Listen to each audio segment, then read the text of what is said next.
America का 16वां सबसे बड़ा बैंक सिलिकॉन वैली बैंक दिवालिया हो गया है। इस खबर के आने से अमेरिका के शेयर बाजार में भी प्रभाव पड़ा है।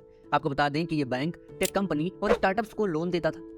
आइए हम जानते हैं कि कैसे दिवालिया हुआ सिलिकॉन वैली बैंक, इससे स्टार्टअप्स पर क्या असर पड़ेगा, क्या इससे भारतीय बैंक और स्टार्टअप्स भी प्रभावित होंगे। आइए जानते हैं सभी सवालों के जवाब। सिलिकॉन वैली बैंक की शुरुआत साल 1983 में हुई। ये बैंक टेक्नोलॉजी से रिलेटेड स्टार्टअप्स को बैंकिंग सेवा देता था। सिलिकॉन 2008 में रिटेल बैंकिंग सेक्टर में आया। इस बैंक ने दुनिया भर के कई सारे स्टार्टअप्स को लोन दिया। कई सारे स्टार्टअप का इस बैंक में अकाउंट और वो स्टार्टअप इस बैंक में पैसा रखते हैं। ये बैंक स्टार्टअप टेक बिजनेस के लिए फेवरेट ऑप्शन था।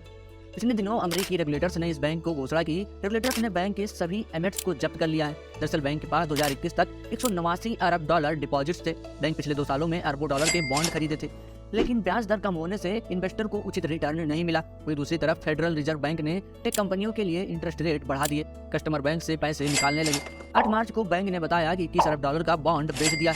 उसे 1.8 अरब डॉलर का नुकसान हुआ है। इसके बाद डिपॉजिटर्स डर गए। उन्हें लगा उनका पैसा डूब जाएगा, तो बैंक से डिपॉजिट्स निकालने लगे। बैंक के बाहर लोगों की लाइन लग गई। इस घटना के बाद SVB यानी सिलिकॉन वैली बैंक के शेयर 60% तक गिर गए।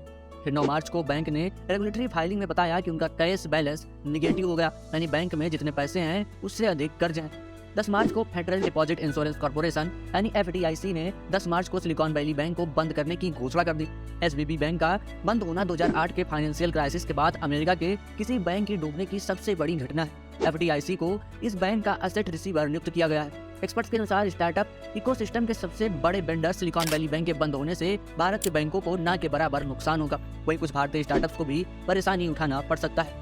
SVB ने भारत के लगभग 21 स्टार्टअप्स में निवेश किया है, जिसमें सबसे अहम इन्वेस्टमेंट SaaS यूनिकॉर्न iCertis में है। इसके अलावा BlueStone, Paytm, 197 communication, Paytm mall, Naaptol, CarWale, loyalty rewards में भी बैंक ने इन्वेस्ट किया है। अमेरिकी सरकार के बैंक ट्रांजैक्शन के रोक के बाद करीब 60 स्टार्टअप के 400 करोड़ के पैसे इस बैंक में फंसे हुए हैं। इससे इन स्टार्टअप्स के कर्मचारियों को सैलरी मिलने में परेशानी हो सकती है। वहीं कई अपने कर्मचारी की छटनी भी कर सकते हैं।